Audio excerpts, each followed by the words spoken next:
ಮಿತ್ರರೇ, ಮನೆಯಲ್ಲಿ ಸಮೃದ್ಧಿ ತರುವುದಕ್ಕಾಗಿ ಪ್ರತಿದಿನ ಈ 10 ಕೆಲಸಗಳನ್ನು ಮಾಡಿ. ಅನೇಕ ಬಾರಿ ಲಕ್ಷಾಂತರ ಪ್ರಯತ್ನಗಳ ನಂತರವೂ ಮನೆಯಲ್ಲಿ ಸಮೃದ್ಧಿ ಆಗುವುದಿಲ್ಲ. ಹೆಚ್ಚು ಶ್ರಮವಹಿಸಿದ ನಂತರವೂ ಯಶಸ್ಸು ಸಿಗುವುದಿಲ್ಲ ಮತ್ತು ಧನದ ಬೆಳವಣಿಗೆ ಆಗುವುದಿಲ್ಲ.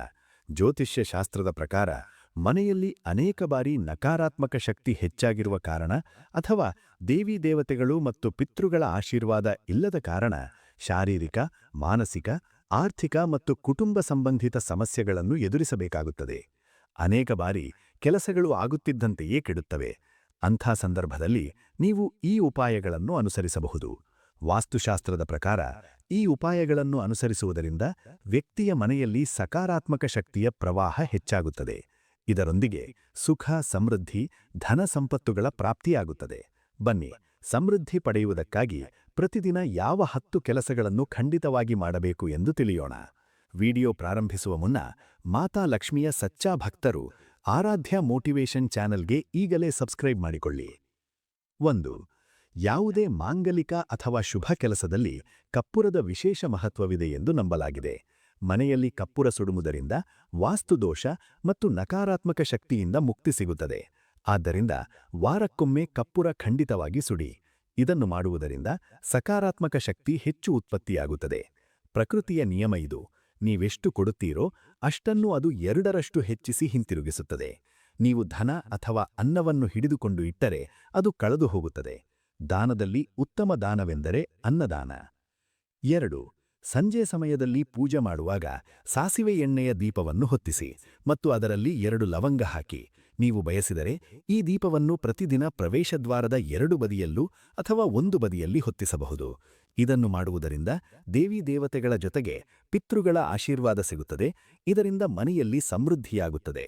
ಮನೆಯಲ್ಲಿ ರೊಟ್ಟಿ ತಯಾರಿಸಿದಾಗ ರೊಟ್ಟಿ ಬೇಯಿಸುವ ತಟ್ಟೆ ಬಿಸಿಯಾದ ನಂತರ ಅದರಲ್ಲಿ ಸ್ವಲ್ಪ ಹಾಲಿನ ಚಿಮುಕು ಹಾಕಿ. ಇದನ್ನು ಮಾಡುವುದರಿಂದ ಎಲ್ಲಾ ರೀತಿಯ ದೋಷಗಳಿಂದ ಮುಕ್ತಿ ಸಿಗುತ್ತದೆ ಎಂದು ನಂಬಲಾಗಿದೆ. ಇದರೊಂದಿಗೆ ಮೊದಲ ರೊಟ್ಟಿಯನ್ನು ಹಸುವಿಗೆ ತಿನ್ನಿಸಿ. ಈ ರೊಟ್ಟಿಯಲ್ಲಿ ಒಂದು ಆಟೆಯ ಲೋಯಿಯೊಂದಿಗೆ ಸ್ವಲ್ಪ ಬೆಲ್ಲ ಅಥವಾ ಸಕ್ಕರೆ ಇಡಬಹುದು. ಪ್ರತಿದಿನ ಪಕ್ಷಿಗಳಿಗೆ ಧಾನ್ಯ ತಿನ್ನಿಸುವುದು ಬಹಳ ಒಳ್ಳೆಯದು ಎಂದು ನಂಬಲಾಗಿದೆ. ಇದರಿಂದ ಕುಂಡಲಿಯ ಎಲ್ಲಾ ದೋಷಗಳಿಂದ ಮುಕ್ತಿ ಸಿಗುತ್ತದೆ. ಇದರೊಂದಿಗೆ ಜೀವನದಲ್ಲಿ ಪ್ರಗತಿ, ಸುಖ, ಸಮೃದ್ಧಿ ಬರುತ್ತದೆ. ಜ್ಯೋತಿಷ್ಯ ಶಾಸ್ತ್ರದ ಪ್ರಕಾರ ಸೂರ್ಯಾಸ್ತ ಸಮಯದಲ್ಲಿ ಅಥವಾ ನಂತರ ಗುಡಿಸಬಾರದು. ಇದನ್ನು ಮಾಡುವುದರಿಂದ ಮಾತಾ ಲಕ್ಷ್ಮಿ ಮನೆಯಿಂದ ಹೊರಟು ಹೋಗುತ್ತಾಳೆ ಮತ್ತು ಅಲಕ್ಷ್ಮಿಯ ವಾಸವಾಗುತ್ತದೆ, ದಾರಿದ್ರ್ಯ ಹಿಂಬಾಲಿಸುತ್ತದೆ ಎಂದು ನಂಬಲಾಗಿದೆ. 3. ಎಂದಿಗೂ ಬ್ರಹ್ಮಮುಹೂರ್ತ ಅಥವಾ ಸಂಧ್ಯಾಕಾಲದಲ್ಲಿ ಗುಡಿಸಬಾರದು.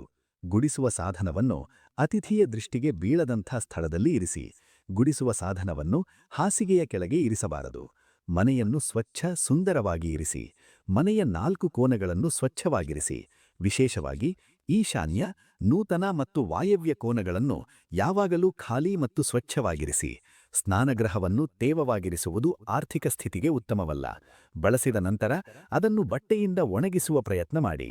4. ಭೋಜನದ ತಟ್ಟೆಯನ್ನು ಯಾವಾಗಲೂ ಚಾಪೆ, ಪೀಠ ಅಥವಾ ಟೇಬಲ್ ಮೇಲೆ ಗೌರವದೊಂದಿಗೆ ಇರಿಸಿ. ತಿನ್ನುವ ತಟ್ಟೆಯನ್ನು ಎಂದಿಗೂ ಒಂದು ಕೈಯಿಂದ ಹಿಡಿಯಬಾರದು. ಇದನ್ನು ಮಾಡುವುದರಿಂದ ಅನ್ನ ಪ್ರೇತಯೂನಿಗೆ ಹೋಗುತ್ತದೆ. ಭೋಜನ ಮಾಡಿದ ನಂತರ ತಟ್ಟೆಯಲ್ಲಿ ಕೈ ತೊಳೆಯಬಾರದು.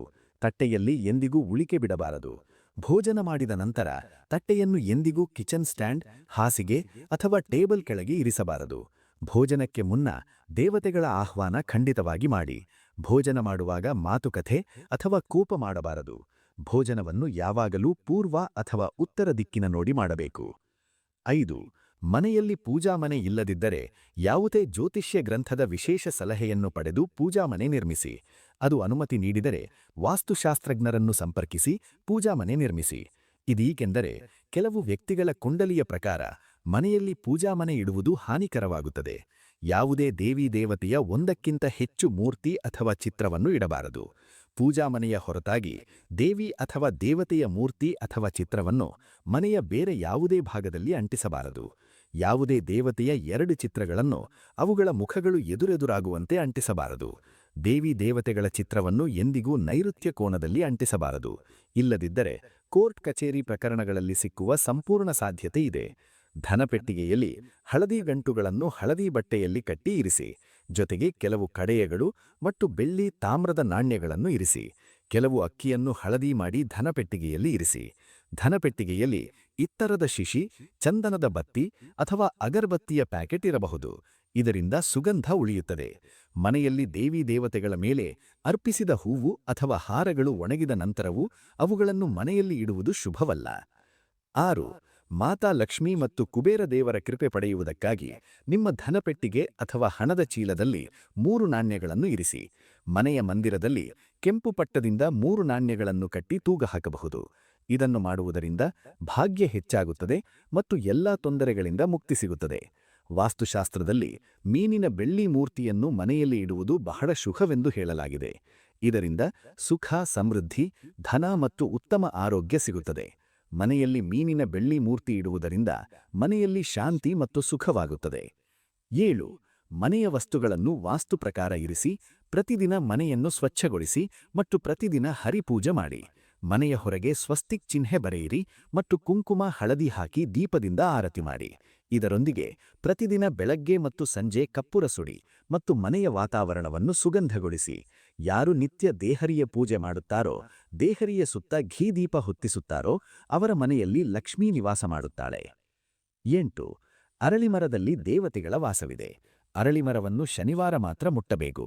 ಶನಿವಾರ ಅರಳಿಮರಕ್ಕೆ ಕಪ್ಪು ಎಳ್ಳು, ಕಚ್ಚಾ ಹಾಲು, ಗಂಗಾಜಲ, ಜೇನುತುಪ್ಪ, ಬೆಲ್ಲವನ್ನು ಉಕ್ಕಿನ ಅಥವಾ ಬೆಳ್ಳಿ ಪಾತ್ರೆಯಲ್ಲಿ ಹಾಕಿ ಅರ್ಪಿಸಿ. ಸಾಸಿವೆ ಎಣ್ಣೆಯ ದೀಪ ಹೊತ್ತಿಸಿ. ಈ ಕೆಲಸವನ್ನು ಪ್ರತಿ ಶನಿವಾರ ಮಾಡುತ್ತಾ ಹೋದರೆ ನಿಧಾನವಾಗಿ ದುರ್ಭಾಗ್ಯ ದೂರವಾಗುತ್ತದೆ. ಅರಳಿಮರದ ಬುಡದಲ್ಲಿ ಎಣ್ಣೆ ದೀಪ ಹೊತ್ತಿಸಿ. ನಂತರ ಮನೆಗೆ ಹಿಂತಿರುಗಿ ಬನ್ನಿ ಮತ್ತು ಹಿಂದಕ್ಕೆ ತಿರುಗಬಾರದು. ಇದರಿಂದ ನಿಮ್ಮ ಧನಲಾಭದೊಂದಿಗೆ ಎಲ್ಲಾ ಕೆಟ್ಟು ಹೋದ ಕೆಲಸಗಳಾಗುತ್ತವೆ. 9. ಸಂಧ್ಯಾಕಾಲದಲ್ಲಿ ಅನಿಷ್ಟ ಶಕ್ತಿಗಳು ಬಲವಾಗುವ ಕಾರಣ ಈ ಕಾಲದಲ್ಲಿ ಕೆಳಕಂಡ ವಿಷಯಗಳು ನಿಷೇಧಿಸಲಾಗಿವೆ. ತಿನ್ನುವುದು, ಕುಡಿಯುವುದು, ಗಾಳಿಗಳು ಕೊಡುವುದು, ಜಗಳವಾಡುವುದು, ಅಭದ್ರ ಮತ್ತು ಅಸತ್ಯ ಮಾತುಗಳು, ಕೋಪ ಮಾಡುವುದು, ಶಾಪ ಕೊಡುವುದು, ಪ್ರಯಾಣಕ್ಕೆ ಹೊರಡುವುದು, ಶಪಥ ತೆಗೆದುಕೊಳ್ಳುವುದು, ಧನ ತೆಗೆದುಕೊಳ್ಳುವುದು ಅಥವಾ ಕೊಡುವುದು, ಅಳುವುದು, ವೇದಮಂತ್ರಗಳ ಪಠನ, ಶುಭ ಕಾರ್ಯ ಮಾಡುವುದು, ದೇಹರಿಯ ಮೇಲೆ ನಿಲ್ಲುವುದು. ಮೇಲಿನ ನಿಯಮಗಳನ್ನು ಪಾಲಿಸದಿದ್ದರೆ ಇಲ್ಲಿಯ ಮತ್ತೊಂದು ಸಮೃದ್ಧಿ ಹೋಗುತ್ತದೆ. ವ್ಯಕ್ತಿ ಅನೇಕ ರೀತಿಯ ಸಂಕಟಗಳಿಗೆ ಗುರಿಯಾಗುತ್ತಾನೆ. ಎಲ್ಲಿ ಮದ್ಯ ಸೇವನೆ, ಸ್ತ್ರೀ ಅಪಮಾನ, ತಾಮಸಿಕ ಭೋಜನ ಮತ್ತು ಅನೈತಿಕ ಕೃತ್ಯಗಳಿಗೆ ಮಹತ್ವ ನೀಡಲಾಗುತ್ತದೆ, ಅಲ್ಲಿ ಸಮೃದ್ಧಿ ಹೋಗುತ್ತದೆ. 10. ಮನೆಯ ಸ್ತ್ರೀಯನ್ನು ಗೌರವಿಸಿ. ದಕ್ಷಿಣ ದಿಕ್ಕಿಗೆ ಕಾಲು ಮಾಡಿ ಮಲಗಬಾರದು. ಶರ್ಟ್ ಮತ್ತು ಪ್ಯಾಂಟಿನ ಜೇಬು ಹರಿದಿದ್ದರೆ ಅದನ್ನು ತಿದ್ದಿಸಬೇಕು. ಬಟುವ ಅಥವಾ ಹಣವನ್ನು ಪ್ಯಾಂಟಿನ ಹಿಂದಿನ ಜೇಬಿನಲ್ಲಿ ಇಡಬಾರದು. ಯಾವುದೇ ರೀತಿಯ ಮದ್ಯಪಾನ ಮಾಡಬಾರದು. ಸುಳ್ಳು ಹೇಳುತ್ತಾ ಇರುವುದರಿಂದ ಸಮೃದ್ಧಿ ಹೋಗುತ್ತದೆ. ಹಲ್ಲುಗಳನ್ನು ಚೆನ್ನಾಗಿ ಸ್ವಚ್ಛ ಮತ್ತು ಹೊಳಪುಳಿರಗಿರಬೇಕು. ಮತ್ತೆ ಮತ್ತೆ ಉಗುಳುವುದು, ಝೀಂಕುವುದು ಅಥವಾ ಕೆಮ್ಮುವ ಅಭ್ಯಾಸವನ್ನು ಬದಲಾಯಿಸಿ. ಮನೆಯಲ್ಲಿ ಎಲ್ಲ ಕಡೆ ಗಂಧವನ್ನು ಹರಡುವ ಕೆಲಸ ಮಾಡಬಾರದು. ಉಗುರು ಮತ್ತು ಕೂದಲು ಬೆಳೆಸಿ ಇಡಬಾರದು.